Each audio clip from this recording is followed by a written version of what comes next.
So how well do you know your clients? I was up in Santa Monica the other day meeting with an agency that somebody referred me to. The referral was my foot in the door and my online presence was my validation. I started that presence a decade ago. I turned left onto Santa Monica Boulevard and Sheryl Crow came to my head as I was looking for a parking spot. California songs always make me feel good as I started my journey in Toronto. The songs led me here. I asked the agency principal how he won new business. Referrals came up, of course, and then internet leads. That sounded good, I thought. Practice what you preach to clients about lead gen if you're a digital agency. We chatted a little bit more. I learned that many of his leads come from all over the country, and that resulted in his agency gaining business on the East Coast. That sounded good. I asked him about how he connected with the prospects who became clients. He said mostly email, cell phone sometimes, and maybe Skype. Do you ever meet with them in person? Rarely. Not so good, I thought. Do they turn into ongoing clients or just one-time projects? Mostly one-time projects, we said. We don't follow up with them much after the project is completed and others come in. A sea of one-night stands.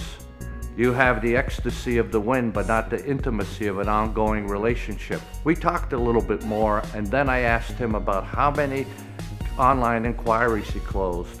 He reflected for a bit, and then he said, 1 out of 10 probably, 10%.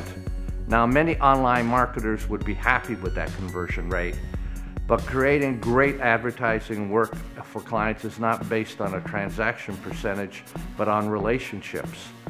I remember meeting another young agency principal who has been very successful. He tends to be very driven, methodical, and analytics-based. About 6 months ago, I met with an agency owner and asked him how they got new business. He said they just had completed a review of how successful their various outreach programs had been. I waited for the ta-ra to come. They all come from referrals and personal relationships. I recently regrouped with him and he was raving about how his online lead generation was working for him.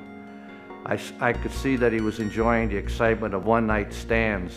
The asp had bitten him. We will meet again, I thought. I also tend to get a number of incoming leads from my blogs, my social media presence, my YouTube videos, and my site. It may be anecdotal analysis, but I find that if I get 10 leads online, I tend to close 1. 10%. What a surprise. The same metric.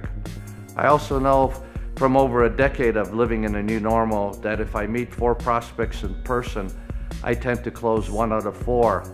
I've always believed that FaceTime, not Facebook, leads to relationships. No FaceTime, that's the soft underbelly of social media and online lead gen. As the song goes, you don't know me.